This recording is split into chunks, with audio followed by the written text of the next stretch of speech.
Yo creo que vamos a estar ya en directo. Déjame refrescar aquí.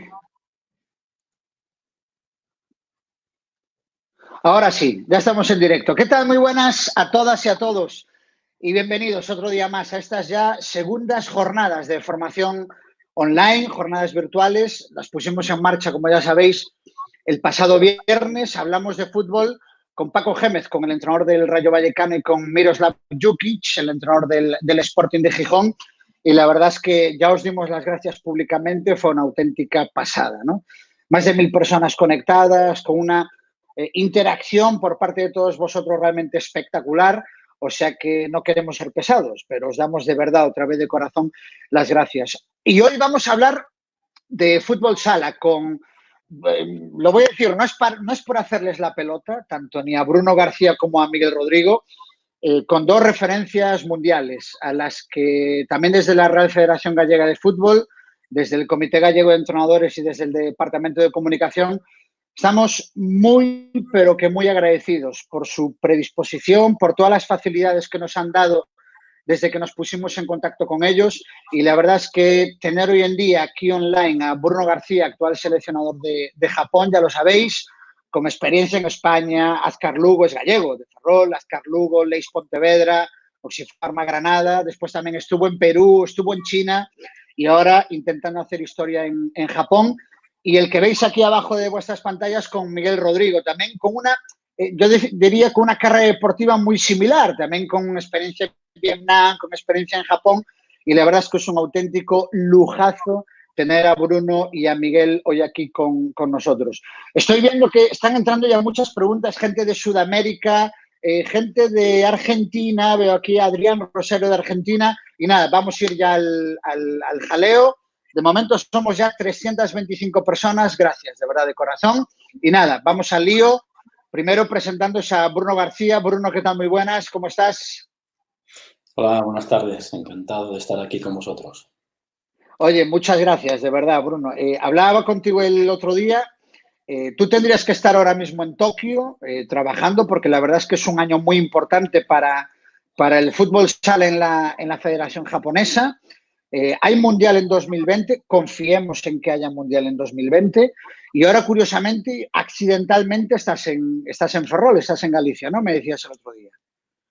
Sí, bueno, he venido por un tema familiar, fallecimiento de una tía, una hermana de mi madre, y bueno, porque realmente mi agenda en Tokio también estaba congelada después de cancelar la Copa de Asia, que era finales de febrero. Aquí en Galicia, os acordáis, porque la primera fase de la preparación la hicimos aquí en finales de enero, principios de febrero. Después nos fuimos a Hokkaido, al norte de Japón, y ahí ya, en vez de ir a Turkmenistán, que es donde se celebraba la fase final de la Copa de Asia, valedera para el Mundial, como acabas de comentar, pues tuvimos que regresar ya cada uno a sus ciudades, ¿no? En este caso yo a Tokio, y ahí al día siguiente o a los 2 días la federación ya nos comunicó, nos reunió y nos comunicó que se cerraba el edificio principal de la federación en Tokio y empezábamos con un sistema de teletrabajo.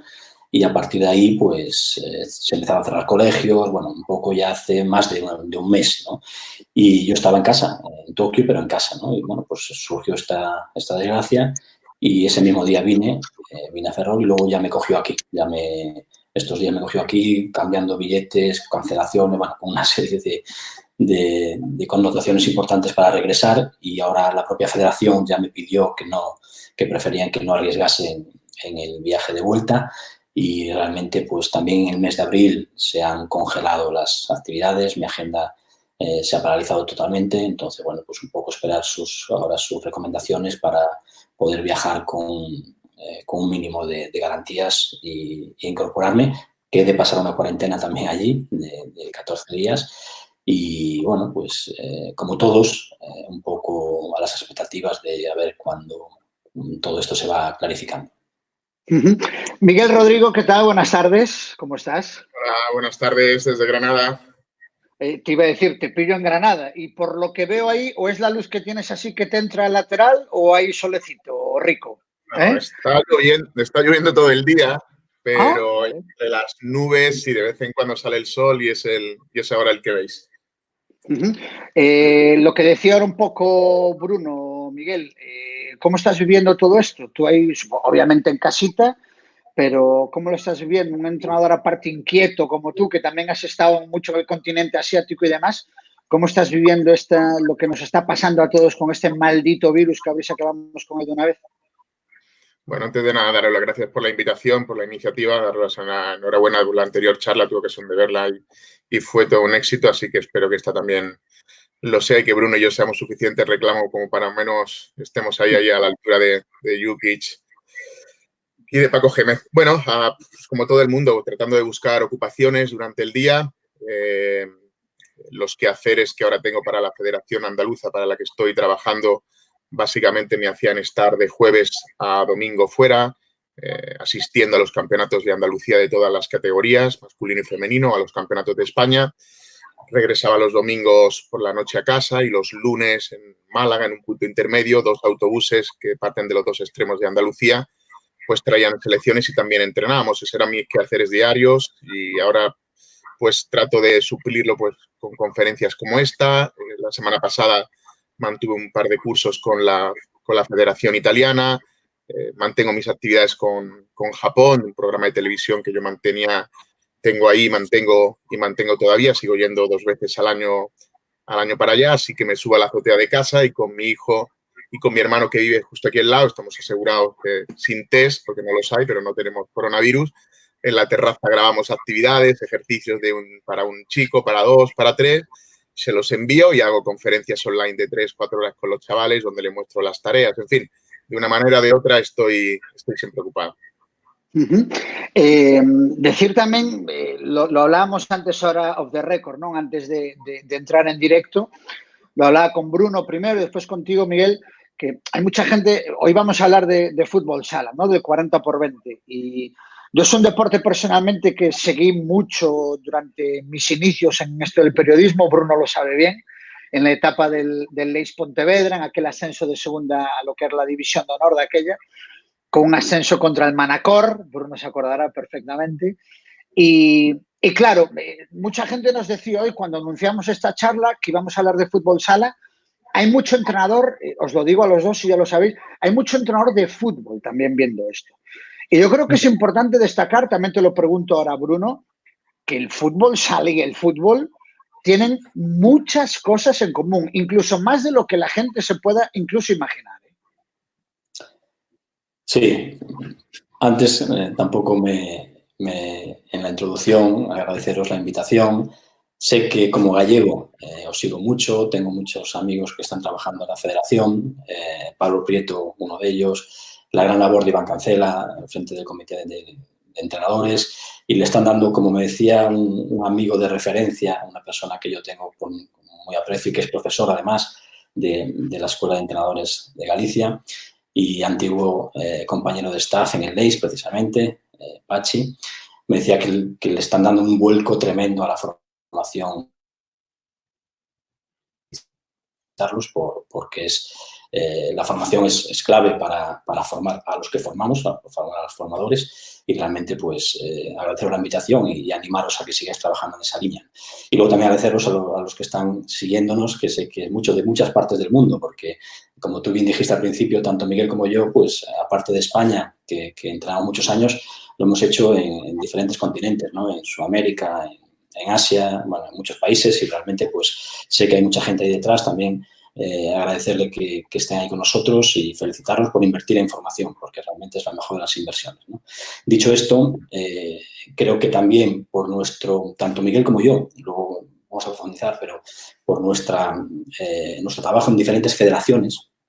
Cuando hablamos de federación hablamos de que conviven el fútbol, el futsal y el fútbol sala y el fútbol playa. Entonces, llegamos mucho a entrenadores de fútbol, ¿no?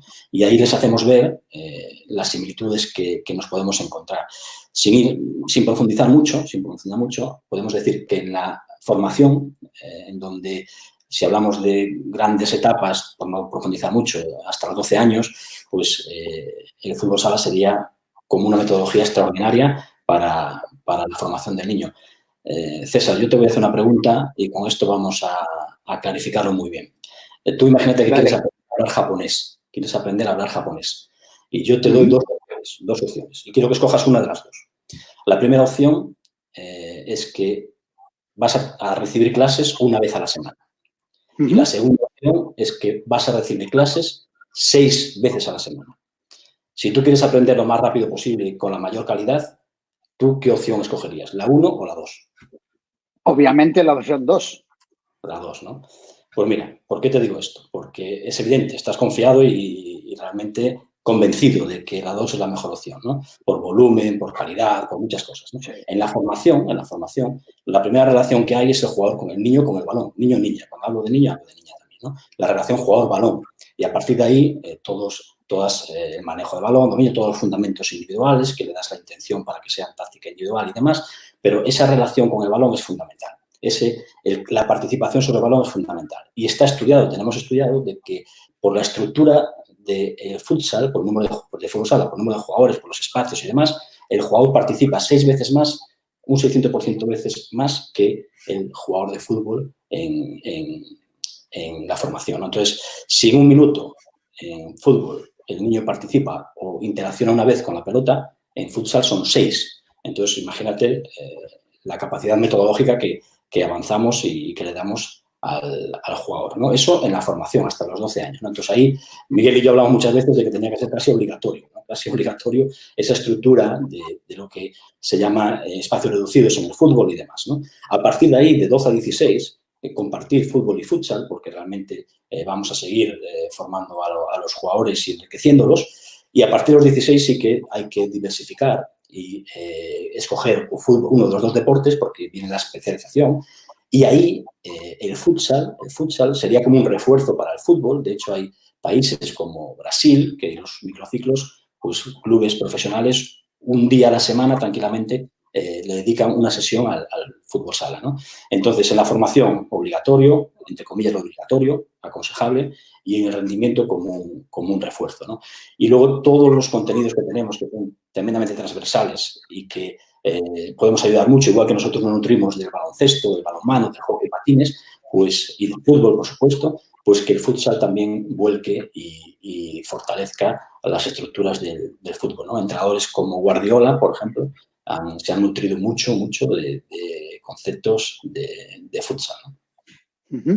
Miguel, y ahora te pregunto a ti, de hecho, esta tarde hablabas de mi compañero en la Federación de Pablo Prieto, ¿no? Del máximo responsable de fútbol sala en la Real Federación Gallega de Fútbol. Me decía esta tarde, oye, mírate esta ponencia, esta conferencia que hizo Miguel Rodrigo, hablando precisamente, se llamaba Fútbol Sala y Fútbol, ¿no? E incluso lo ilustrabas con varias acciones técnicas de Neymar, ¿no? De mucho jugador brasileño que utiliza mucho recurso técnico, ¿no? De la famosa pisadita y demás. Es decir, que hay muchos jugadores que utilizan recursos de fútbol sala llevados a su vida en un campo de fútbol, ¿no? Sí, en el caso de los brasileños, básicamente son todos. Ellos, la factoría del fútbol es el fútbol sala. De hecho, existe poco, aunque ahora se está implementando fútbol 7, fútbol 8. Ellos saltan directamente desde el fútbol sala al fútbol y los mejores jugadores mundiales, si te empiezo a enumerar, de los que están jugando actualmente, Marcelo o Neymar jugaron básicamente hasta los 12 años a fútbol sala. Yo tuve la ocasión de charlar con Neymar en la Toyota Cup en Tokio y hasta los 15 años en Santos, como decía Bruno, seguían haciendo sesiones de fútbol sala semanales.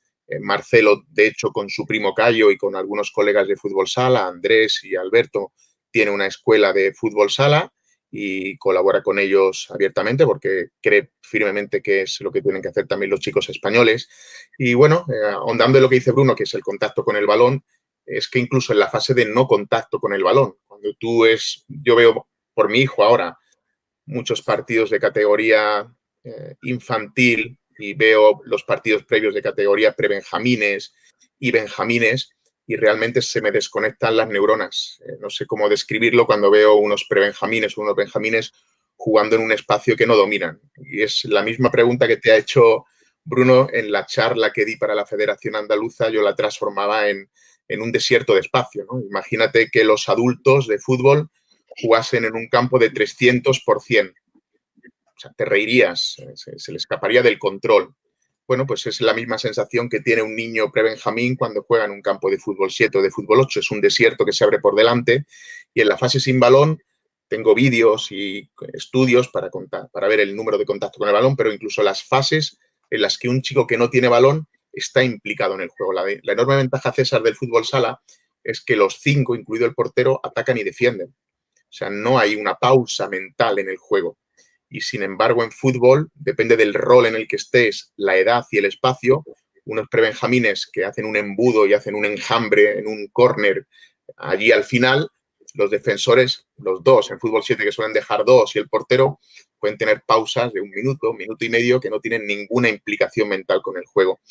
Hablo también muchas veces de la sensación de riesgo, y esto cuando doy los cursos de fútbol, fundamentalmente en la Federación Japonesa cuando los daba, siempre que venía conmigo chicos de fútbol sala y de fútbol, les preguntaba cuándo se sentían ellos en el rol defensor, al borde del área, ¿no? Cuándo se sentían ellos amenazados, cuando tenían el balón y les venía un atacante a presionar, ¿no?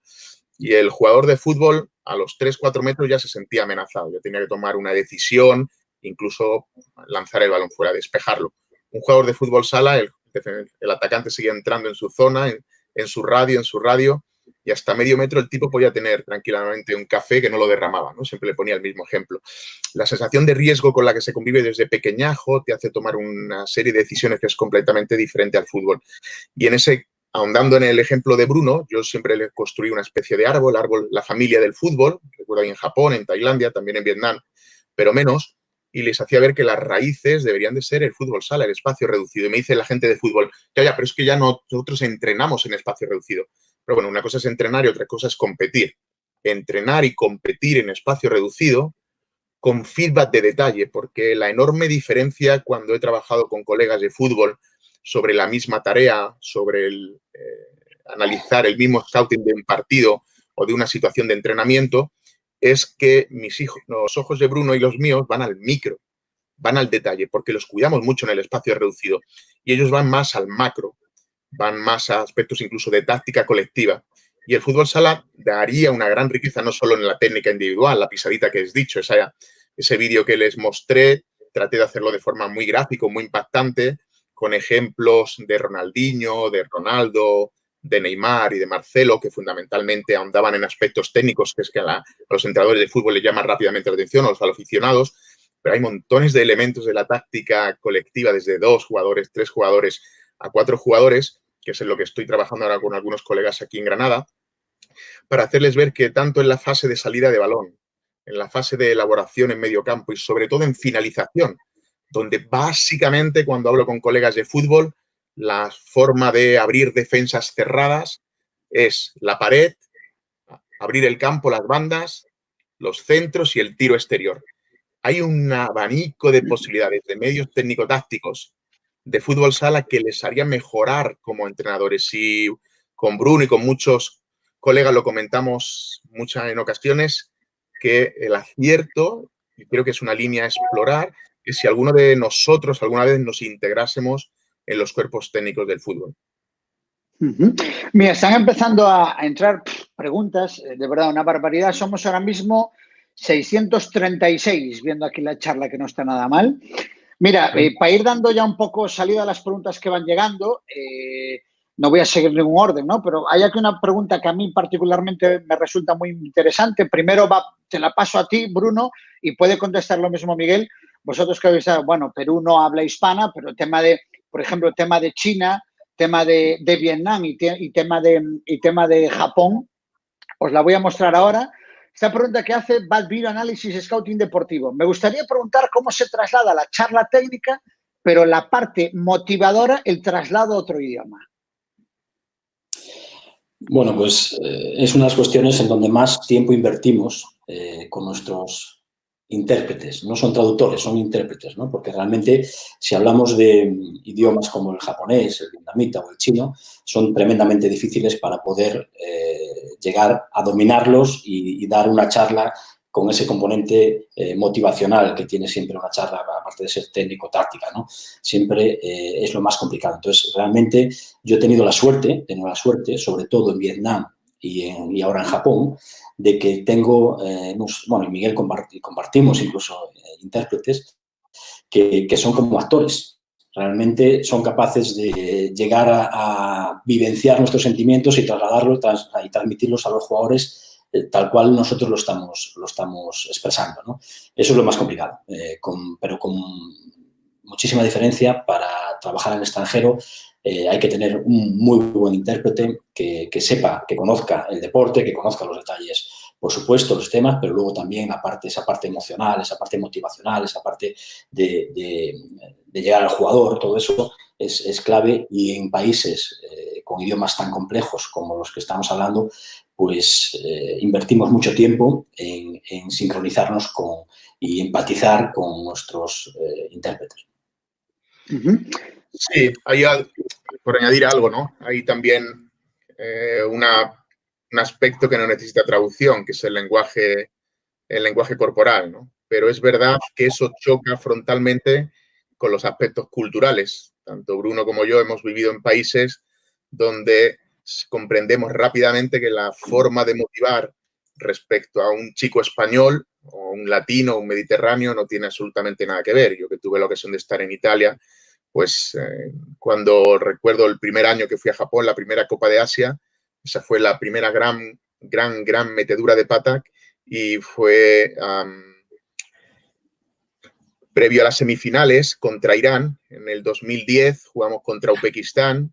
Yo básicamente había tratado de documentarme todo lo posible sobre la cultura japonesa, y a los traductores que hace alusión Bruno, dos de ellos, a Arihara y a Takahiro, que se convirtieron en literalmente hermanos y son auténticos hermanos casi de sangre, yo siempre les pedía que me contasen absolutamente todo sobre la cultura japonesa. Soy muy curioso, soy muy preguntón, y es verdad que siempre me decía, ¿pero por qué preguntas dos veces la misma cosa, ¿no? Porque yo sabía que los japoneses no suelen exteriorizar sus sentimientos, ni sus miedos, ni sus pasiones, etcétera, ¿no? Entonces yo recuerdo que con Kawahara, que era portero veterano, yo tenía la costumbre a veces, en ocasiones especiales, con Cidao, que era un portero brasileño que yo entrené en Caja Segovia, bueno, pues estás en el vestuario y siempre, no sé, lo cogía de la pechera y decía, hoy lo vas a parar todo, me cago, algún insulto, cabrón, me cago, tal, y el tipo, el brasileño, Cidao, sí, lo voy a parar todo, en fin, ese tipo de cosas. Yo recuerdo que ese día, no sé, me dio como dice, la ventolera aquí en Andalucía, cogí a Kawahara, me fui para él, Kawa, lo vas a parar todo, Irán no nos va a ganar, porque tal. Claro, yo veía que el tipo iba cambiando un poquito el aspecto. Bueno, perdimos 7-0, no paró nada.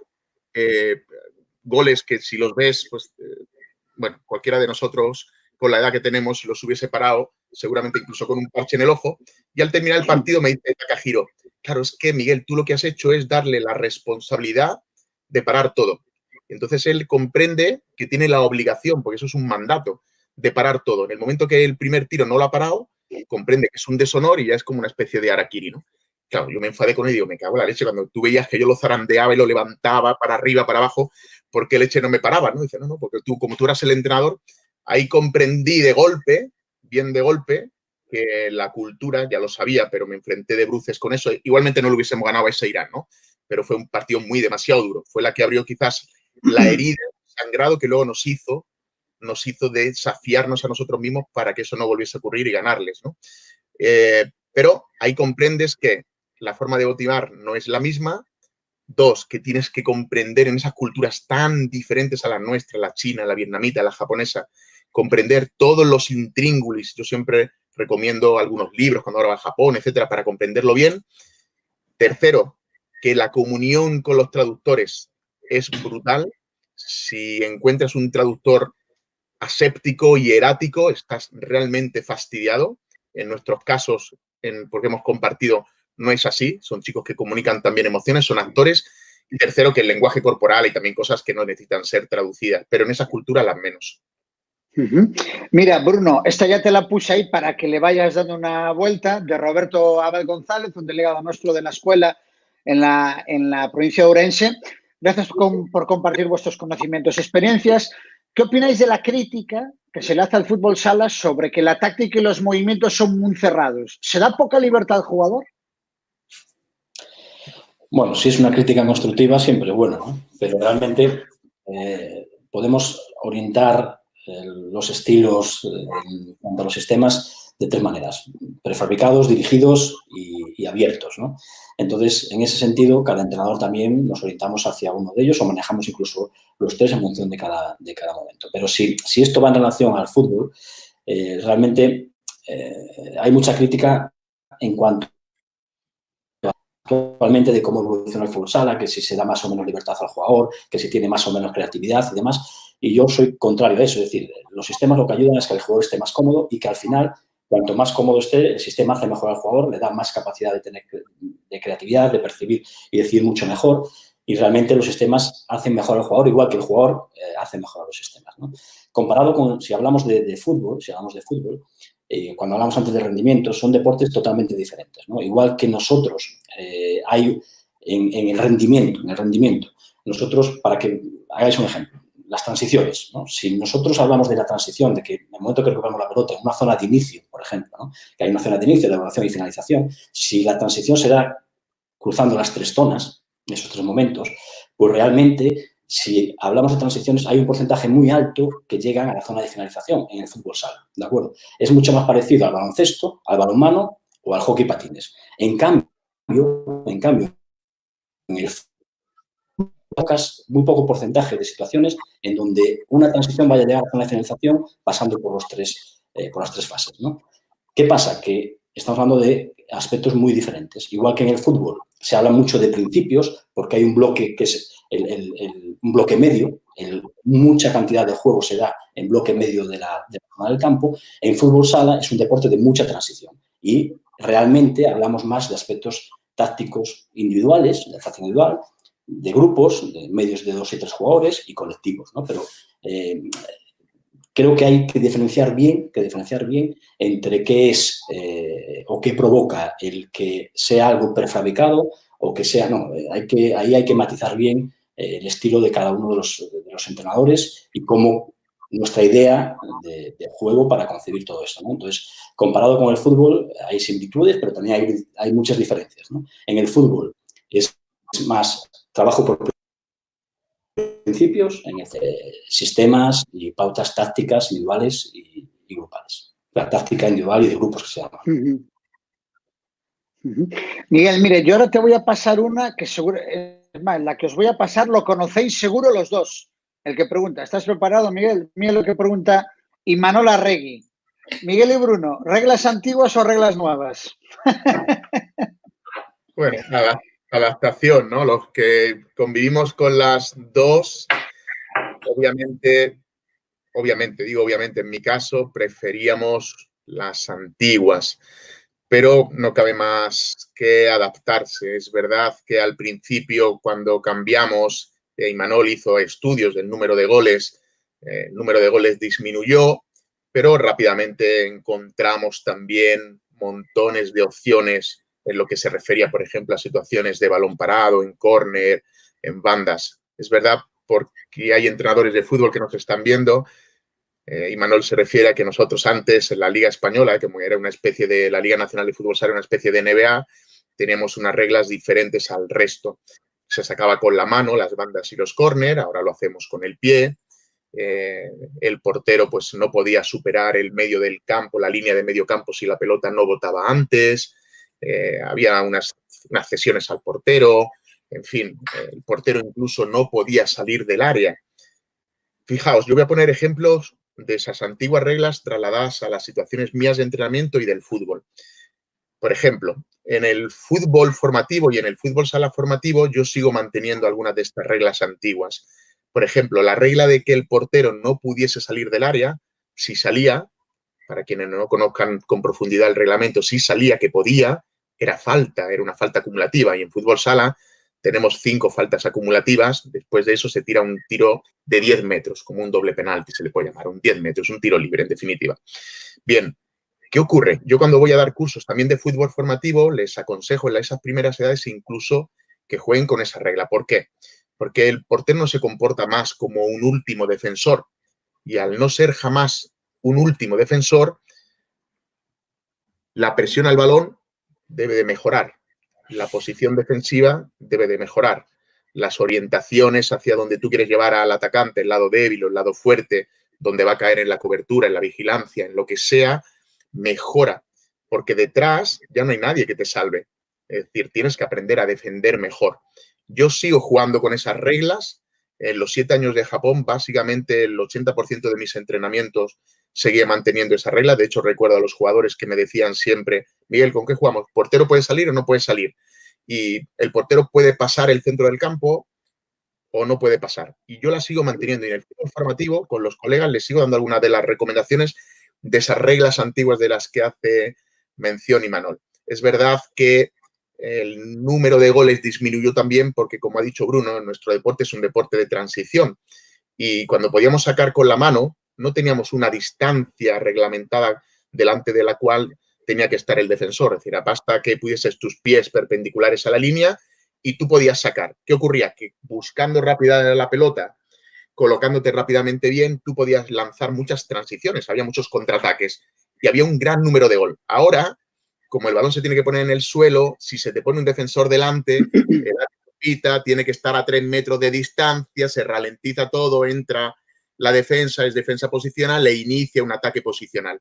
Y obviamente, ante una defensa posicionada, un ataque posicional es muy difícil, es mucho más complicado hacer gol. Disminuyó a mí en el tema de la estrategia, ya no me preocupa, porque se han encontrado multitud de soluciones, pero sí utilizo las reglas antiguas para seguir entrenando con mis equipos y doy las recomendaciones al fútbol formativo para que las experimenten.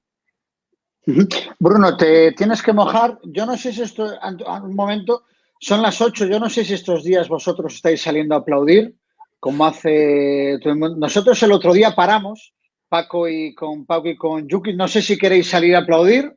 Tenemos que parar. Hay que parar. Paramos. Tengo la ventana, yo tengo la ventana ahí justo. Perfecto, pues paramos un minuto. Un minuto. Venga, yo me voy a aplaudir con la familia, ¿no? Sí. Venga.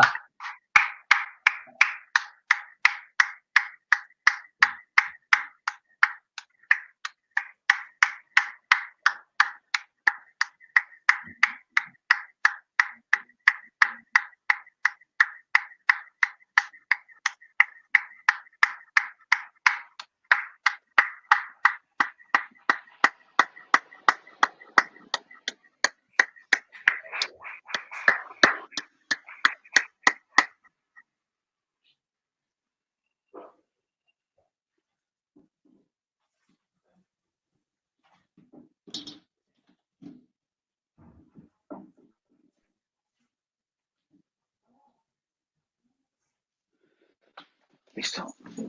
Estamos de vuelta ya. Esperando por Bruno y por Miguel. Obviamente ya lo hicimos el otro día y no es porque hay que hacerlo siempre, ¿no? Soy de los que piensan que hay que, obviamente hay que aplaudir y reconocer públicamente un gesto maravilloso y bonito, ¿no? A toda esa gente, decíamos el otro día, sanitario, gente que incluso está trabajando en el sector transporte y demás, nuestro más bonito reconocimiento y humilde, ¿no? Desde la parte que nos toca de la Real Federación Gallega de Fútbol. Seguimos. Bruno, ya dio su versión Miguel Rodrigo sobre esta pregunta que lanza un compañero vuestro del sector, del gremio. ¿Tu opinión al respecto? Bueno, pues yo, al igual que Miguel e Imanol, nos hemos criado como entrenadores con las reglas antiguas. Los que las conocemos perfectamente, son espectaculares, hay mucho más número de goles, la precisión que te dan las manos a la hora de balón parado no te lo dan los pies, pero realmente también hay que pensar en que no solo somos futsal en España, hay mucho más, hay muchos países que no se han criado con esas reglas, que no tienen conocimiento ninguno de esas reglas, pero sí que creo que hay un término intermedio de lo que con las reglas que se jugaban en España, y nos tienen que escuchar para justificar el por qué utilizamos esas reglas, y de las reglas FIFA, ¿no? Y hay una serie de reglas que tenemos que intentar entre todos cuanto antes, como decía antes Miguel, pues tanto en la formación como en el rendimiento, que el portero esté condicionado a no pasar directamente a cancha contraria, por lo menos cuando pone el balón en juego, los saques de portería, quizás lo dejaríamos en la transición, y otras reglas más que hacen que este deporte no tenga la esencia, o veamos la esencia de verdad, ¿no? Y yo os lo puedo, y Miguel también os lo podemos comentar, en países de Asia, por ejemplo, en donde el fútbol sala no está tan desarrollado y la pelota parece voleibol, o sea, está más tiempo en el aire que realmente en la cancha, ¿no? Y eso en la formación creo que es comparable a un delito, ¿no? Ya en el rendimiento es poco vistoso y si queremos que nuestro deporte llegue a cada vez más sitios y a cada vez más gente, pues tenemos que pensar en que las reglas son fundamentales. Y yo voy a repetir, nos hemos criado con las reglas antiguas, a mí me encantaban, nos hemos adaptado al cambio de reglas, seguimos haciendo goles con balón parado, seguimos reciclándonos todas las escuelas del mundo, pero realmente hay que pensar que también hay muchos países, repito, que no las conocen, ¿no? Y ante lo desconocido, pues todos somos reacios, ¿no? Entonces, hay un término intermedio que estoy seguro que quitando o cambiando 2 o 3 reglas sería fantástico para el fútbol a nivel mundial, Miguel, esa no la voy a pasar, me la pasan por aquí por WhatsApp. José Carlos Martín pregunta, buenas tardes, ¿veis un parón en el avance táctico de nuestro deporte? ¿Vosotros que tenéis medios, habéis utilizado solvers, entre paréntesis, inteligencia artificial, para buscar nuevos caminos tácticos?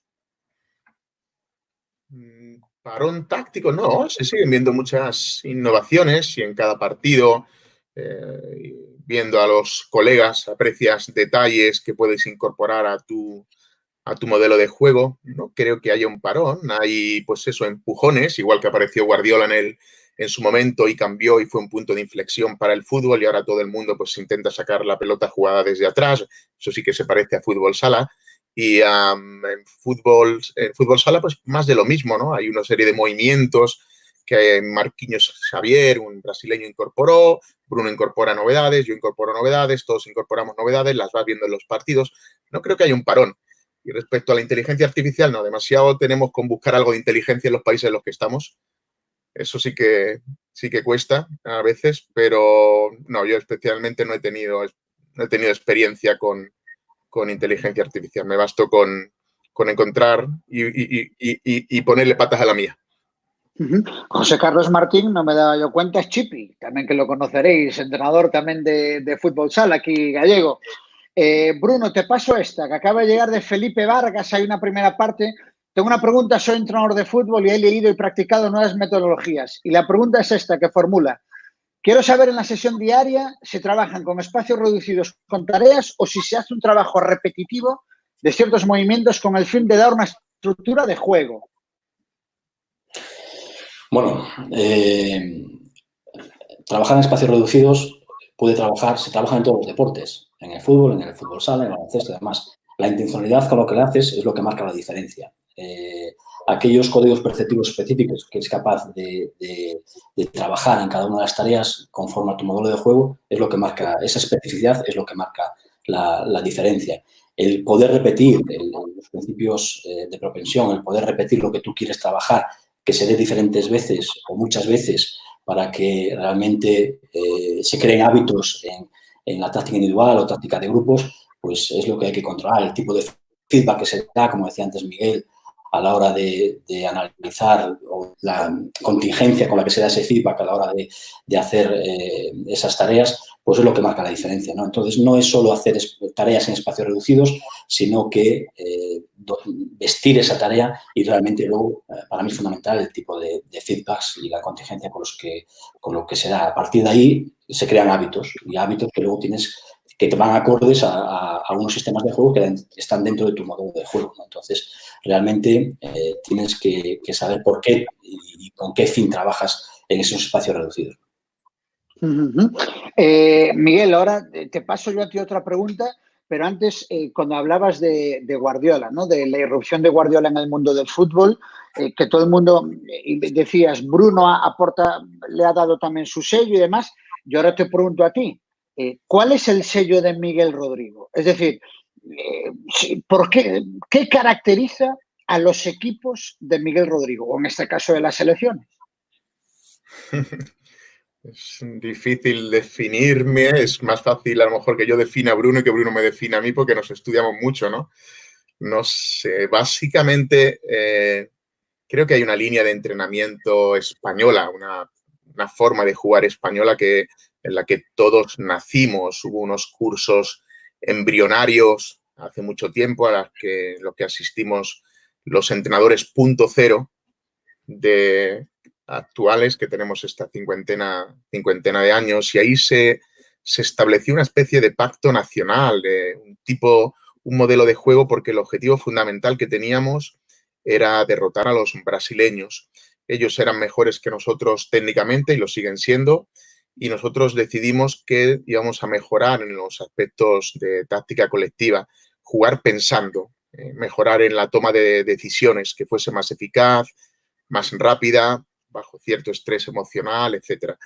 Creo que yo me encamino en esa línea, igual que absolutamente Bruno. Luego es verdad que hay matices de una manera o de otro, pero creo que básicamente por cuanto he podido hablar con amigos, colegas y jugadores, ahondo muchísimo en los aspectos de dirección de grupo, de motivación, en los aspectos emocionales, en crear orgullo y sentimiento de pertenencia a ese grupo en concreto.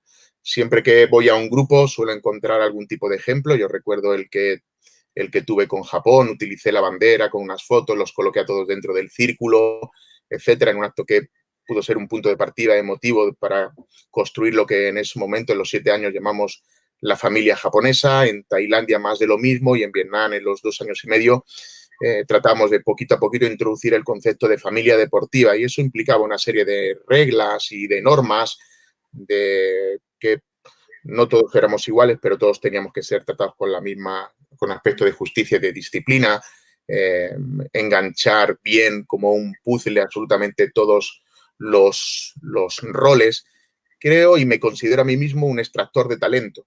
Yo siempre comento con ellos que voy a tratar de ser un extractor, que todos, absolutamente todos, tenéis un talento y lo tenemos que poner al servicio de un modelo de juego, de una línea de actuación, establecemos unos valores, etcétera. Yo creo que eso tampoco me diferencia de los demás, porque todo el mundo debe hacerlo, pero es verdad que hay algo que es lo que me hace diferente al resto, igual que a Bruno lo hace diferente al resto, porque si no sería todo muy monótono y todo realmente aburrido. Yo creo que esa línea de dirección de grupo, ese aspecto de control emocional, de crear ese sentimiento de familia deportiva, de sentimiento de pertenencia, que yo parto de la base, de la premisa que genera ese 101% que hablaba Lance Armstrong, ¿no? Ese 1% en las que en situaciones críticas pues va a dar algo extra, que van a morir por ti, en definitiva. Y luego es verdad que trato en mi forma de entrenar, en esos modelos que ha dicho Bruno, dirigido, prefabricado y libre, trato de convertirme en un guía cada vez menos necesario. La satisfacción que yo tengo es cuando veo que el grupo juega de memoria y no soy necesario. O soy previamente necesario en el planteamiento del partido, en el durante lo menos posible, y en el después porque hago el scouting, charlo con ellos y llegamos a conclusiones.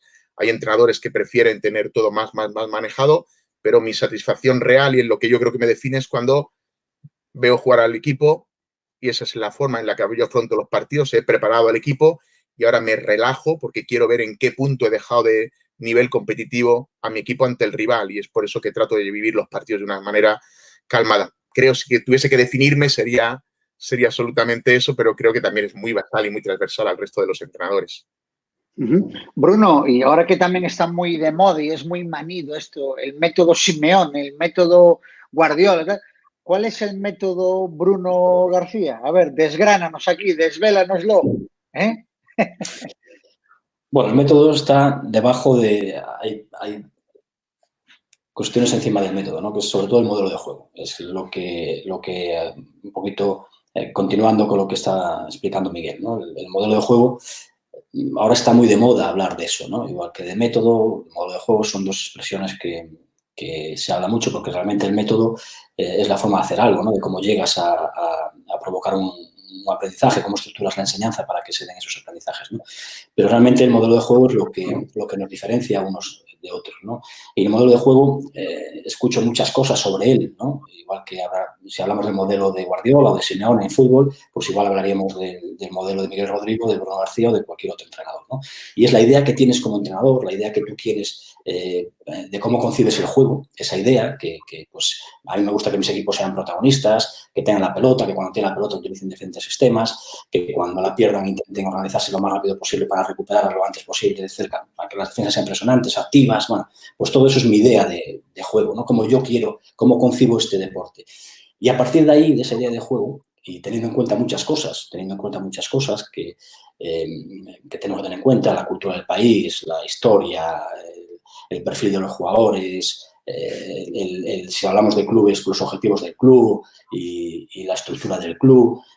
Bueno, pues un montón de situaciones, cogemos los sistemas que atiendan a todas las situaciones para poder resolverlas durante el juego, que el jugador sea el protagonista, ¿no? Entonces, el modelo de juego sería esa idea de juego, que es la matriz, más los sistemas que escogemos para llevar a cabo esa idea de juego, condicionado por todo ese contexto y las circunstancias en las que nos encontramos, y que sean capaces de atender a todas las situaciones que el jugador se encuentre en la cancha, ¿no? Entonces, los modelos de juego, mi modelo de juego varía, no es el mismo en Vietnam que en Japón, pero lo que no cambia es la matriz, que es la idea. La idea no puede cambiar. Sí cambian los sistemas que escogemos en función de lo que hablábamos antes, ¿no? De la historia y cultura, del nivel de los jugadores, del perfil de los jugadores, de lo que hayan vivido, hayan vivenciado, bueno, de muchas cosas, ¿no? Entonces, en función de eso sí que escojo unos u otros sistemas y a partir de ahí pues desarrollamos un modelo de juego. Esa es nuestra identidad, ¿no? Pero a la identidad no es suficiente, no solo es suficiente, ¿no? Ahí le damos lo que yo le llamo el espíritu de equipo, ¿no? Antes Miguel lo orientaba de otra manera, pero hablamos de lo mismo, ¿no? Es decir, aquellos valores que son importantes e innegociables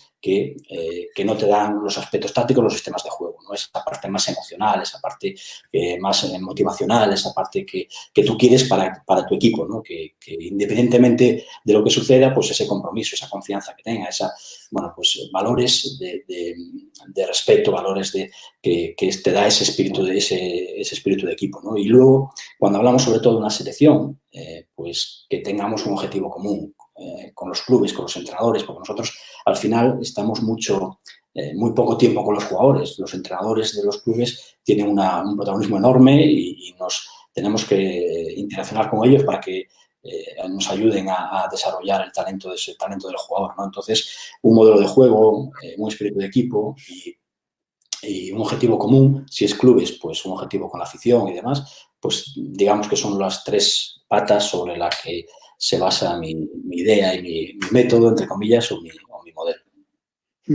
Miguel, te voy a pasar una que me acaba de llegar por aquí, aparte no la encuentro, pero es que esta sé que le va a hacer especial ilusión a Bruno, porque lo conozco además. Léela tú, Bruno, si quieres. Pedro Vicente Vila, que pregunta, ¿qué factores, en plural, consideráis claves para explicar el éxito internacional de los entrenadores españoles? No solo en fútbol sala, sino en todos los deportes de equipo. Yo bromeo mucho con esto en las redes sociales y presumo muchísimo de los éxitos españoles en mis redes sociales, trato continuamente de destacarlos, sea en waterpolo, en hockey y patines femenino, en hockey hierba femenino, o en masculino y femenino, en fútbol sala, en balonmano cuando somos campeones del mundo, en baloncesto cuando somos campeones del mundo, en tenis, en Fórmula 1, y siempre digo lo mismo, ¿no? Que si será la paella y el sol, porque un país de 45 millones de habitantes compitiendo con grandes países y ha demostrado que en los deportes más importantes a nivel colectivo ha llegado incluso a coincidir en ser campeón de Europa y del mundo. Lo pudo ser en un momento en fútbol sala, en baloncesto, en balonmano, voleibol no, es el único deporte que no, pero aparecimos en waterpolo, etcétera, etcétera. Tiene que haber algo diferente a la alimentación. Muchas veces bromeaba con los amigos y decían que es la paella, es el flamenco, son los toros. Recurríamos a tópicos para bromear. Yo tengo clarísimo que aquí hay una forma de entender los cursos de entrenadores, la formación que recibimos en las facultades de actividades de la educación física y el deporte, que nos hace diferentes al resto. ¿Que puede ser igualmente buenos el resto? Los portugueses o los franceses, sin duda. Pero en los mejores los deportes colectivos, España está en lo más alto con un mínimo de población. La forma de entrenar, creo que el método que tenemos de entrenar, de construir un modelo de juego, de tratar al deportista, de hacerle pensar, de tomar decisiones, de leer el juego, todo eso, absolutamente todo eso, se plasma en nuestros cursos de entrenadores, sea cual sea el deporte, en el profesorado y en las facultades de educación física, que es de donde provienen mayormente todos los formadores, preparadores, entrenadores, etcétera, etcétera. Yo creo que reside ahí, reside ahí. como alternativa, pues luego surgió todo el método de la periodización táctica de Mourinho, lo uno, lo otro, pero creo que hay un secreto en los estilos de enseñanza, en cómo los utilizamos, en los métodos, que nos diferencia absolutamente del resto y nos hace ser, no sé si los mejores del mundo sería muy osado, pero ocasionalmente ser los mejores del mundo con poquísima población. Bruno, mira, te paso esta que me llama la atención. Omar Hermida Quintana pregunta, quería haceros una pregunta por si puedo estar haciendo algo mal. Soy entrenador de sala de prebenjamines y mi teoría de juego es mucho toque, jugar mucho el balón, incluso no dejar de hacer muchas jugadas individuales. Yo creo que es primera B o prebenjamín. Primera, es que no sé si es primera B, primera nacional B o prebenjamín, pero prebenjamín no sé a qué se refiere exactamente, pero... Se refiere a lo mejor a primera B, ¿no? Sí, de primera B. Y mi teoría de juego es de mucho toque. Jugar mucho el balón, incluso de no dejar de hacer muchas jugadas individuales. ¿Cómo lo entiendes tú esto, Bruno? Bueno, hay que matizar mucho. Yo soy muy respetuoso porque creo que no hay una vía única para el éxito y que la grandeza del deporte está en que defendiendo o siguiendo diferentes metodologías, diferentes modelos, pues se llega al éxito, ¿no? Bruno, perdona que te interrumpa, me dicen por aquí es prebenjamín, ¿vale? Prebenjamín. Pues entonces sí que voy a ser muy directo. En esas edades lo que tiene que tener el jugador es el balón y tiene que equivocarse si es hablar, porque mucho toque, o sea, ahí la comunicación es el pase, si él habla del toque, ¿no? Entonces, ahí en esas edades el jugador tiene que tener la pelota, es la táctica individual, ¿no? Es el manejo de balón, su dominio, la conducción, el regate, muchas situaciones de uno contra uno, muchas situaciones de finalización. Si le cortas todo eso, estás cortando realmente los objetivos más importantes en esa etapa de formación, ¿no? Y yo sí que estoy en total desacuerdo en esta teoría basada en los fundamentos que yo te digo, ¿no? Que es igual que si tú vas a enseñar matemáticas y empiezas por trigonometría y aún no empezaste por la base, ¿no? Pues la base de nuestro deporte es la táctica individual y eso es dotarle a los fundamentos técnicos de intención. Bueno, pues eso en las primeras edades es clave, ¿no? Y sin tener esos fundamentos adquiridos no puedes pasar a la táctica de grupos o a la táctica colectiva, ¿no? Entonces, todo lo que tiene que ver con la táctica individual en esas edades, sobre todo en ataque, pues es clave desde mi perspectiva y como hablo aquí de mucho toque, imagino que es mucha circulación del balón, juego, claro, pero tampoco están las conexiones a esas edades de los niños, es muy difícil de que se establezcan para ese estilo que cree o que puede proponer, ¿no? Con lo que yo creo que mi perspectiva es totalmente diferente a esa. Claro, yo es que yo tengo un hijo de 12 años que ha sido prebenjamín. Sinceramente, me cuesta mucho, Omar, imaginar a prebenjamines jugando al toque. Muchísimo. Ya, digo, ya me gustaría entonces para mí también, para mis mayores, jugar así. Pero prebenjamines, precisamente al toque, tocar y moverse, yo creo que puede ir en la línea de que como en las lecturas, los cursos de entrenadores, etcétera, con razón, se dice que el niño en esas etapas es muy egoísta y que quiere siempre el balón. Intuyo que Omar lo quiere combatir, pues despojándole al niño del balón para que no abuse, no conduzca, no se regatee a 4 o 5, no la pase, no levante la cabeza y trate de hacerlo de forma colectiva. Pero sinceramente, como pregunta así seca, nos choca mucho a Bruno y a mí, porque ya digo, jugar al toque con prebenjamines nos cuesta hacerlo con mayores, imaginad con prebenjamines. Creo que va en la línea un poquito de eso, de despojarle del egoísmo de tener el balón a cambio, pues él propone limitaciones, intuyo, oye, pues tenéis que jugar a un toque, a 2 toques. Pero claro, imaginad como decías, bueno, el conocimiento táctico, la táctica individual de críos o colectiva que puede tener un prebenjamín de 5, 6, 7 años. Bueno, yo le aconsejaría que empezase por lo básico y que el toque vaya llegando progresivamente. Venga, que se me acaba de escapar, nada, la tenía aquí. Bruno, está para ti. Francisco Fernández te pregunta a los dos. Venga, vamos alternando. ¿A qué edad empezarían a integrar la táctica individual, la táctica colectiva en categorías formativas? Pregunta Francisco Fernández. Bueno, pues la base de este deporte, como hablamos antes, es la táctica individual, ¿no? Es darle de intención a los fundamentos técnicos. Si hablamos de prebenjamines, luego ya benjamines, alevines, pues vamos introduciendo 2 jugadores, la táctica de los medios tácticos de grupos, 2-3 jugadores, la mesoestructura que se llama, y a partir de ahí la táctica colectiva, ¿no? Pero realmente, primero, prebenjamín, benjamín, alevín, infantil, táctica, o sea, prebenjamín y benjamín, táctica individual, y empezar con la mesoestructura de 2 jugadores, a partir de ahí introducir ya los 3 jugadores y luego ya la táctica colectiva con los sistemas de juego, ¿no? Pero siempre de manera gradual, con diferentes tipos de trabajos por fases y demás, ¿no? Entonces, ahí un poco sería ya hablar de objetivos por cada una de las etapas, ¿no? Pero de la microestructura a la macroestructura, prebenjamín, benjamín, alevín, infantil y luego a partir ya de cadete. Sí, no creo que se trabajan a las 2 a la vez, ¿no? No creo que es como...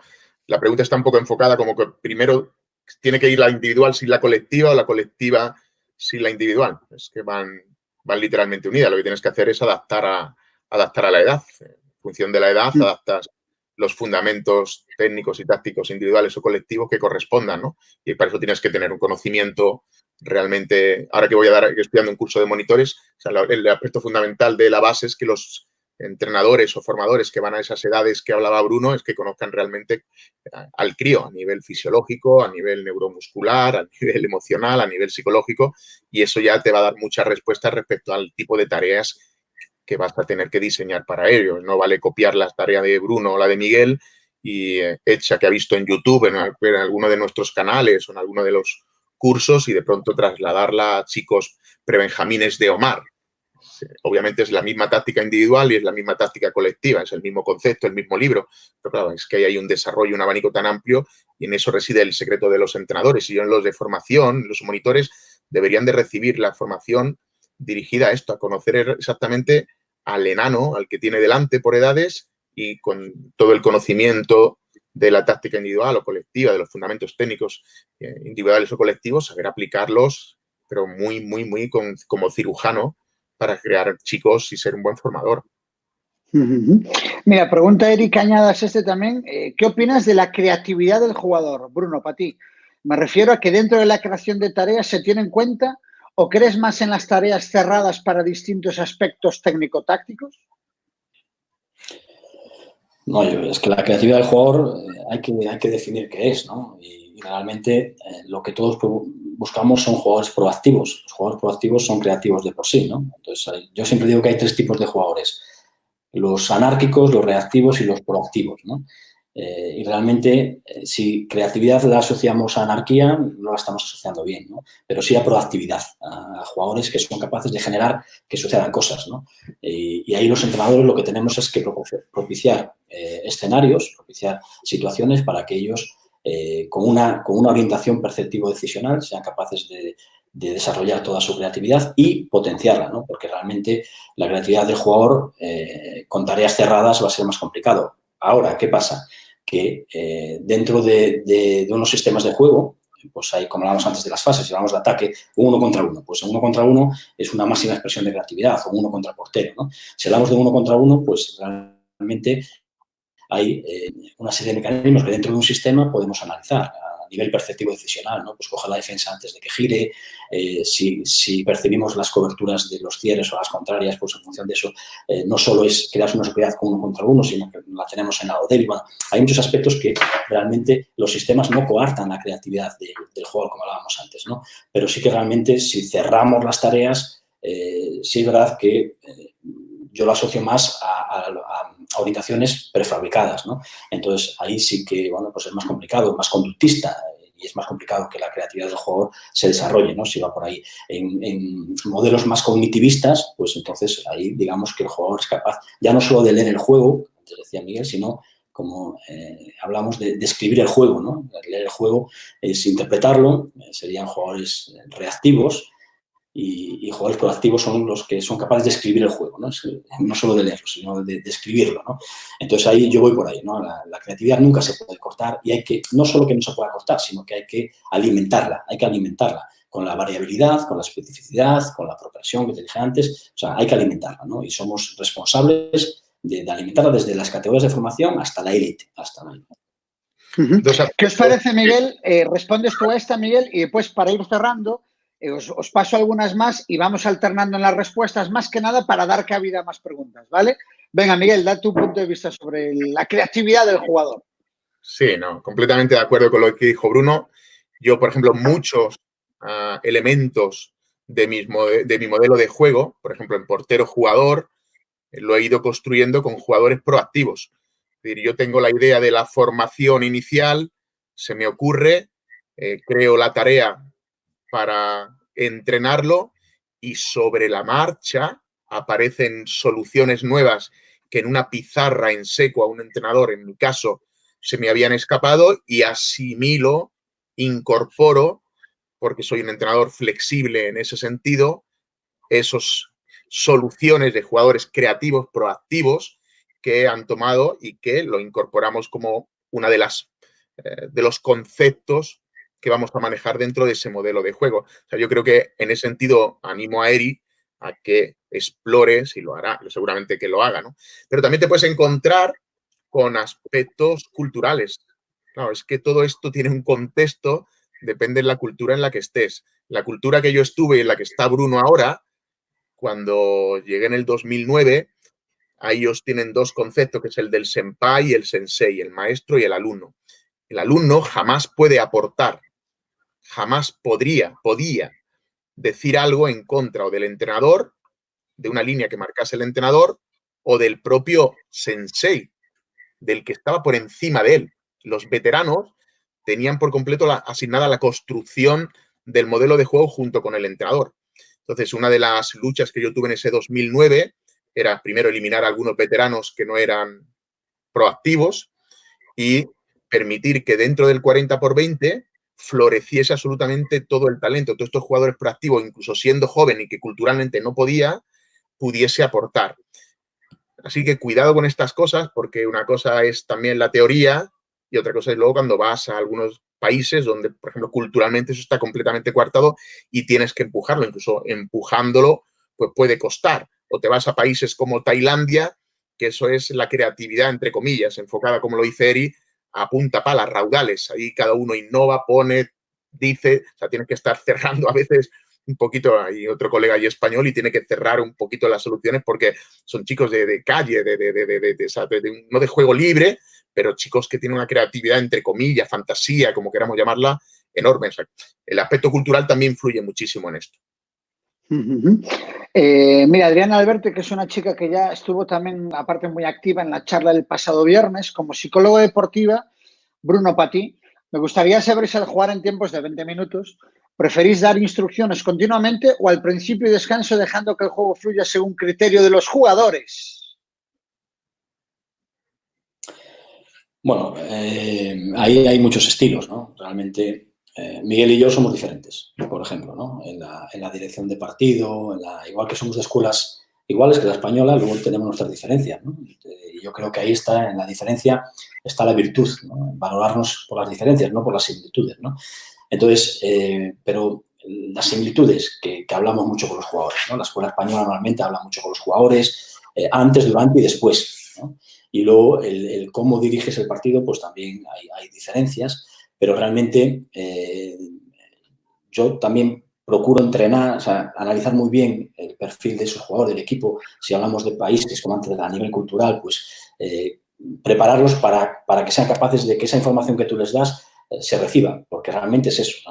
No vale estar hablando toda la primera, dar instrucciones toda la primera parte o la segunda parte durante 20 minutos y que ellos realmente no reciban ni perciban nada de eso, ¿no? O sea, entonces hay que hacer una progresión también para llegar a ese entendimiento con los jugadores y a mí me gusta hablar mucho con ellos antes, durante y después, dar instrucciones durante el partido a los que están dentro de la cancha, pero sobre todo a los que están fuera, hablar con ellos, analizar lo que está sucediendo. Ellos te aportan su visión, mucha interacción entre unos y otros, que es, por ejemplo, algo que yo me encuentro y que Miguel antes también en Japón, donde el entrenador japonés muchas veces se queda a la banda y apenas transmite a los jugadores ningún tipo de feedback.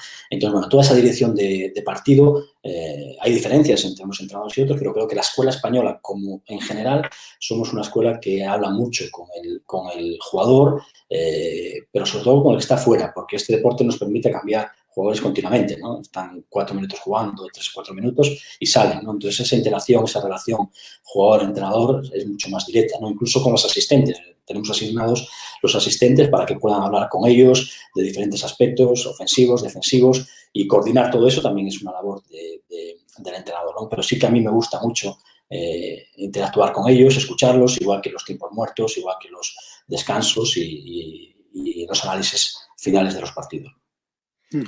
Está para ti, está para ti, Miguel. Mira, está para ti, Miguel. Luciano Montiel. Ailalés, ¿qué regla crees que le falta al fútbol sala? Y va para premio. ¿Cuál agregarías o cuál sacarías en la actualidad? Saludos desde Argentina. Ushuaia, qué frío. Pues, a ver, la polémica actual es la regla del portero jugador, ¿no? Del 5 contra 4.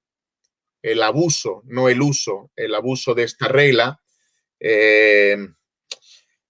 utilizada por equipos que van ganando y que, bueno, tratan de quedarse la pelota en posicionamientos, además, que favorecen, pues eso, un ataque estéril, un ataque sin intención de atacar, o equipos que juega un pequeño con un grande y el pequeño juega los 40 minutos con el portero jugador, básicamente al inicio del partido con intención de no atacar, sino de quitarle el balón al rival. Yo esta es la regla que miraría. No sé exactamente cuál es la solución. Hemos discutido muchas veces, Bruno, yo, Pulpis, todos los colegas. No sé si colocar el campo atrás, como en baloncesto, limitarla por segundos no, seguro, por eso es un caos.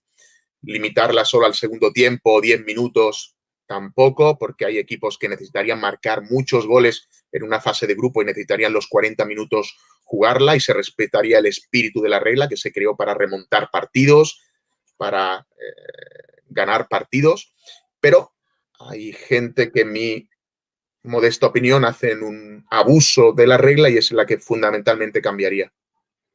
Bruno, ¿te mojas? Sí, además de esa, de darle otra orientación, sobre todo para que prevalezca la esencia de la regla del portero jugador, que es arriesgar, ¿no? Es un concepto de riesgo, ¿no? Es decir, bueno, pues el portero jugador es para ganar, vaya por debajo del marcador o vaya igualado en el marcador, ¿no? Ese concepto de riesgo que prevalezca, ¿no? Tenemos que mirar cómo solucionarlo. Y otra que para mí es prioritaria, es la del portero, que el portero no pueda avanzar a cancha contraria de inicio, de saque de portería, que no pueda, que la pelota tenga que botar en su mitad de cancha, porque realmente vamos a favorecer mucho el espectáculo en este deporte, ¿no? Volver otra vez a defensas más presionantes, bueno, pues a que realmente la sensación de riesgo del ataque que tenga que iniciar, que tenga que elaborar, bueno, pues todo eso se daría muchas más situaciones de pérdidas, de recuperaciones y finalizaciones, de goles, que el portero no pueda cruzar directamente con el saque a cancha contraria, e incluso se diría que si es en el transcurso del juego, es decir, si el portero bloca, hay una finalización, el portero bloca y enlaza con una transición, con la siguiente fase, pues ahí sí le dejaría negociaría eso, ¿no? Que pueda cruzar la pelota ahí, pero no el saque de portería, ¿no? Lo que nosotros llamamos en las salidas de presión, cuando el portero, que el portero no pueda lanzar directamente, porque lo decía antes, ¿no? Al principio de esta conferencia, de esta charla, que en muchas situaciones, en muchos países o en categorías de formación, la pelota está más tiempo en el aire, de cancha a cancha, que en el suelo. Porteros en la formación, porteros más altos, de más envergadura, con más fuerza, pues lanzan la pelota directamente a cancha contraria y no pasan por la zona de inicio, de elaboración, es decir, no formamos a los jugadores, estamos conviviendo en zonas de finalización, ponen un pívot grande, lo meten allí, lanzan a zona de finalización y el juego se termina allí, ¿no? Y en la élite, pues lo mismo, que realmente perdemos mucha de la esencia que este deporte tiene y realmente esa regla para mí es prioritaria. Miguel, me pasan la vi antes por aquí, en el carrusel que tengo yo aquí, lo que pasa es que siguen entrando y la perdí. A ver si la encuentro aquí, pero la tengo aquí en el WhatsApp, que me la pasó un compañero. Sara García Peña pregunta, ojo a ver lo que decís, si os mojáis o no. ¿Creéis que la pertenencia ahora del fútbol sala a la Real Federación Española de Fútbol favorece al fútbol sala o, por el contrario, es una manera inteligente de los futboleros de tener controlado el fútbol sala? Sí, favorece. Nunca me iría. Yo he conocido todo y he conocido este deporte desnudo de protección. No me lo pensaría. Siempre dentro de la federación. Bruno. Trabajamos en federación y no vamos a ir en contra de eso, pero de verdad, hacernos nuestro sitio, hacernos respetar, porque creo que tenemos, cada vez, yo he trabajado en muchas federaciones, igual que Miguel, ¿no? Y en cada federación tratan al fútbol sala de una manera y realmente cuando nos conocen, cuando trabajan con nosotros, cuando nos invitan a la formación y demás, pues se dan cuenta de que tenemos mucho que aportar, como llevamos toda esta hora hablando de qué podemos aportar al fútbol, ¿no? Pero además somos un deporte diferente también del fútbol, ¿no? Pero que está en la casa del fútbol y bajo ese paraguas también tenemos muchas líneas beneficiosas, muchas fortalezas, ¿no? Entonces, yo seguiría bajo la federación de cada, en este caso, de cada país. Hay otra que pasa aquí, Oscar Vivian, manda dos, una es esta, cuando veis un partido de fútbol, ¿no sufrís viendo lo poco que aprovechan los equipos de las acciones a balón parado como córner, sobre todo faltas cerca del área? Yo, mira, ahora tengo mucha ocasión de convivir con los entrenadores del Granada, son grandes amigos y hablamos muchísimo de esto, de las situaciones a balón parado. El fútbol sala es rico en posicionamientos, triángulos con el vértice delante, atrás, a la izquierda, a la derecha, líneas horizontales, líneas verticales, conceptos de bloqueos, continuaciones, ascensiones. Hay una riqueza brutal que dejan de explotar. Entonces, es verdad que cuando tanto Bruno como yo, por las maestrías que hicimos en la facultad, vemos con ojos híbridos, siempre hablamos del híbrido, ¿no? Que ve los dos deportes y conoce los dos deportes, ve que un córner se restringe a tocarse la cabeza o levantar las dos manos y el primer palo, segundo palo, sufro muchísimo porque en defensa y en ataque posicional hay muy pocas opciones de hacer gol. Si un equipo defiende compacto delante del área, incluso para el Barcelona, vamos a poner el Barcelona como el paladín del equipo que sabe moverse en espacios reducidos, o el Gran Barcelona de esa época que te abría espacios de 3 metros, los convertía en 15. Tendrían un arma más. Y hay muchas opciones. Yo cuando analicé el Barça de Guardiola y empecé a ver las situaciones a balón parado con un Zoué, etcétera, con Luis Enrique, y veía algunas soluciones, luego cuando hacen un gol de este tipo salen todos los YouTube. O sea, vas al YouTube de cualquier país en árabe en tal y aparece la falta, que los del primer palo se hunden, aparece el del segundo por delante, solo tira y hace gol. Y lo representan como si fuese la construcción más creativa del mundo, ¿no? Creo que sí, ahí es lo que hablaba antes. El incrustarnos alguna vez en cuerpos técnicos del fútbol, creo que les abriría una línea de trabajo que creo que desconocen. Cuando tuve ocasión en Japón de trabajar con Aguirre, que venía con Juanito, era su preparador físico y su segundo entrenador. Juanito es buen amigo de Imanol. Imanol le dio clase de fútbol sala. Él tiene los 3 niveles de fútbol sala y él con la vertiente de preparador físico, todas las tareas de fútbol sala, hablando del día a día de las tareas, las aplicó al fútbol y él la veía con una componente un poquito más físico. Pero hablamos precisamente de estas cosas y él, que también era un híbrido, ahora está con el Bilbao, nos visitó aquí cuando nos ganó en las semifinales de la Copa del Rey con el Granada, tiene esa visión. Y creo, sinceramente, no solo en eso, sino en las opciones que tiene delante del área para abrir defensas cerradas en la fase de finalización, el fútbol indagando y profundizando con el fútbol sala es enorme. Se pierde mucho. Están perdiendo mucho. Venga, para ir cerrando, Bruno, que llevan aparte una escuela de porteros. Buenas tardes. ¿Qué importancia le dais a los porteros en vuestro sistema de juego y qué cualidades creéis que deben de tener para tener éxito en dicho sistema? Bueno, pues el portero es el primero de la columna vertebral. Yo le doy una importancia tremenda en todas las fases del juego, del modelo de juego, en todos los sistemas, ¿no?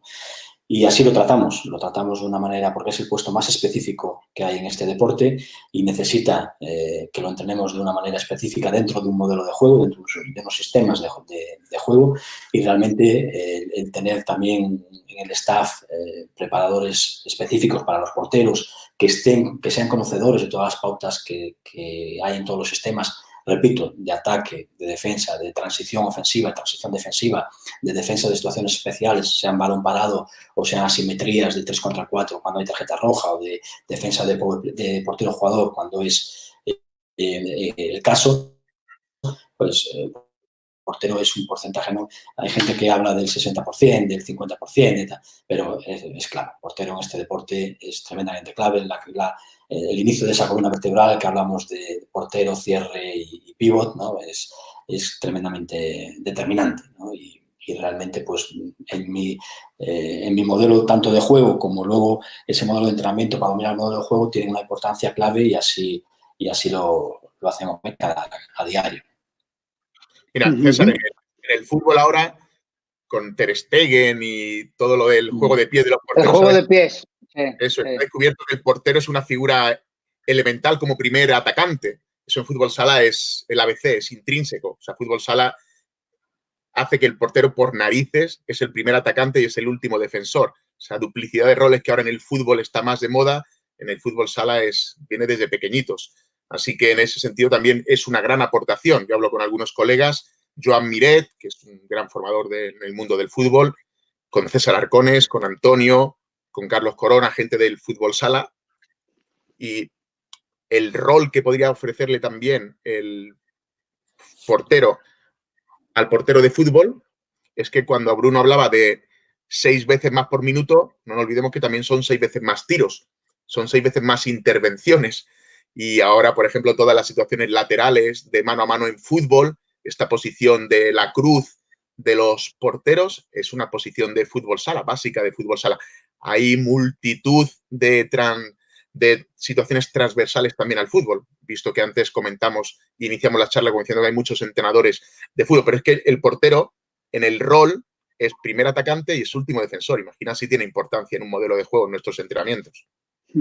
La última para cada uno, una que me pasan por aquí. Hablabais de la importancia del fútbol sala en las primeras etapas de formación, 6-12 años. ¿En qué aspectos de su propia formación debe incidir un entrenador de fútbol sala para entrenar con este rango de edad? Venga, ¿quién se anima? Me da igual. Se cortó, no escuché la pregunta, se cortó casi todo. A ver, ahora, ¿me escuchas ahora, Bruno? ¿Sí o no? Ahora sí, vale. Ahora sí. Hablabais de la importancia del fútbol sala en las primeras etapas de formación, 6-12 años. ¿En qué aspectos de su propia formación debe incidir un entrenador de fútbol sala para entrenar con este rango de edad? Pues si hablamos de la táctica individual, de dotar de sus fundamentos, darle intención a esos fundamentos técnicos, pues desde antes de recibir la pelota, cuando tenemos la pelota, hasta cuando nos deshacemos de la pelota. La posición corporal, la triple amenaza, que el jugador sea capaz de recibir las mejores condiciones posibles, con controles lo más orientados posibles y que esa orientación, que hablo de triple amenaza, sea capaz de lanzar, pasar o seguir en conducción. Detalles de la colocación corporal, detalles de dominio de las dos piernas, de las diferentes superficies de las piernas, esa capacidad decisional para que luego crezca en los sistemas, en los medios técnico-tácticos de 2, 3 y luego colectivos. Pues son muchos detalles que yo incidiría desde las etapas de formación, pero siempre, primero fundamentos, darle intención a esos fundamentos para que se convierta en táctica individual y a partir de ahí vienen los conceptos. Y cuando hablamos de conceptos hablamos de táctica de mesoestructura, de táctica de grupos, 2, 3 jugadores, ¿no? Entonces, en esa progresión, dotarlo de detalles, porque el fútbol sala, lo que hablamos antes, si algo tiene de rico son los detalles, ¿no? Detalles que por el tipo de espacio que hay, que es muy reducido, porque las defensas son presionantes y tienes que percibir y decidir muy rápido, porque hay muchos jugadores en torno a la pelota y muy cerca, porque la portería está también mucho más cerca que en fútbol. Pues todo eso son detalles que te ayudan a que tengas que trabajar, como hablamos antes, como de bisturí, ¿no? Pues esto es lo mismo, que puedas dotar al jugador de autonomía desde un punto de vista perceptivo decisional, ¿no? Pero sobre todo a nivel de detalles de la táctica individual. Y la última, para ti, Miguel, vamos a cortar ya. ¿Qué consejo le darías a un joven entrenador que está formándose para poder llegar a la élite? Y saludos desde Córdoba. Para ti, Bruno, desde Adecor, y un abrazo para ti, Miguel Rodrigo. Copiar mucho, de inicio copiar mucho. Hay colegas que dicen, no vale copiar, vale muchísimo copiar y ver y escuchar conferencias como esta para comprender qué podría hacer, qué está haciendo, porque el resto lo hace o qué no haría nunca. Básicamente le daría ese consejo, copia, adáptalo, sé creativo, esta vez sí que tienes que ser creativo, adapta las tareas a tu contexto, búscale variantes, búscale nuevas opciones. Cuando te llegue el momento, sé valiente, es el segundo consejo que le daría, sé valiente. Yo marché, pues yo creo que con 29 años, la primera vez a Italia en el 1999. Dejé atrás un trabajo en la Universidad de Jaén, como profesor de didáctica de los deportes colectivos. Dejé atrás también interinidades de profesor de educación física, aunque lo compaginaba con fútbol sala. Sé valiente, porque ese momento te va a llegar. El futuro ahora no lo podemos prever, Vicente. Con las redes sociales te puede llegar por LinkedIn, porque conozcas a Bruno un día en un clinic, le guste tu forma de trabajar y al año, como ocurrió con mis 2 asistentes en Vietnam, recibes una llamada y te dice, oye, ¿te vendrías conmigo a Vietnam? Como no vas a poder prever tu futuro en el año 2020, lo que sí te aconsejo es que cuando te llegue ese momento estés preparado y seas valiente. Incluso teniendo deficiencias, tira para adelante. Las redes sociales ahora son muy ricas en conocimiento. Absórbelo, cópialo, adáptalo y seguro que si tienes ganas va a llegarte la oportunidad. Bruno, Miguel, me escucháis perfectamente, ¿no? Que se me acabaron la batería de los cascos, de los auriculares inalámbricos. Tenemos que acabar, de verdad, que ha sido un auténtico lujazo. Agradeceros, de verdad, lo que decía en la introducción, ¿no? Vuestra predisposición, vuestra atención desde el primer día. Bruno, que es un orgullo tener entrenadores gallegos como tú. Mucha suerte en Japón, ¿vale? En este mundial, bueno, primero os tenéis que clasificar, ¿no? Teníais ahí pendiente una fase clasificatoria, ¿no? Que aún no habéis podido disputar, ¿es así? Sí, sí. La Copa, la AFC, que es la Copa de Asia, que es valedera para el mundial y que, como comentábamos, se canceló en el mes de febrero y ahora, pues, en principio está para el mes de agosto. Si todo sigue esa replanificación, pues sería la Copa de Asia y las selecciones que se clasifiquen, pues tendrían apenas 3 semanas para el Mundial, ¿no? Si continuamos con ese calendario, ¿no? Entonces sí que nosotros tenemos la Copa de Asia que es valedera para el Mundial. Por cierto, Bruno, en 15 segundos, responde tú a esta de Vicente que me está diciendo, también quiero saber qué dice Bruno. Venga, un consejo a un joven entrenador en 15 segundos. Vicente, aparte de lo que te dijo Miguel, porque además Miguel y yo tenemos carreras muy similares en cuanto que dejamos mucho atrás, una pasión que somos afortunados porque hemos convertido nuestra pasión en nuestro modo de vida.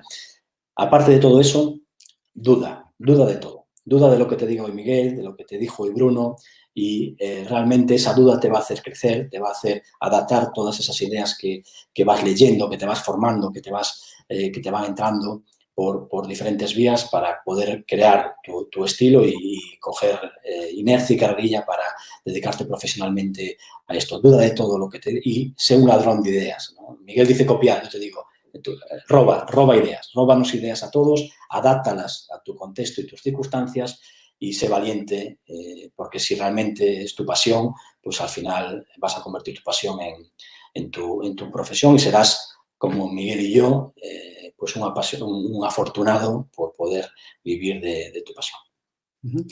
Bruno, lo dicho, mucha suerte, un auténtico lujazo y que te vaya bonito, bonito de corazón en Tokio, ¿vale? Muchas gracias a vosotros. Miguel, un placer. Te voy a decir, muchísimas gracias. Ha sido un auténtico lujazo. Estamos todos de acuerdo aquí en el chat que estamos desbordados, de verdad. Perdonad otro día más que no pudimos haber metido todas las preguntas, perdonad de corazón. Y Miguel, mucha suerte en esta nueva aventura en la Dirección Deportiva de Fútbol Sala de la Federación. Y nada, que ha sido un lujazo. Muchas gracias, Miguel. Gracias a vosotros por contar conmigo. Un abrazo a todos los gallegos. Vale. Quedaos en casa. Quedaos en casa. Importante. En Granada también, ¿eh? En Andalucía seguro. También. Seguro. Y a todos vosotros que nos estáis felicitando, desde la Federación es un orgullo poder contar con fenómenos así, ¿no? Y esto no para, ¿eh? El viernes con Paco Gémez y con Jukic, hoy martes estuvimos con estos dos fenómenos, con Bruno García y con Miguel Rodrigo, y mañana por la mañana, atentos a nuestras redes sociales, que anunciamos la próxima, ¿vale? Quedaos en casa. Pico, buenas noches, Galicia, adiós. Buenas noches.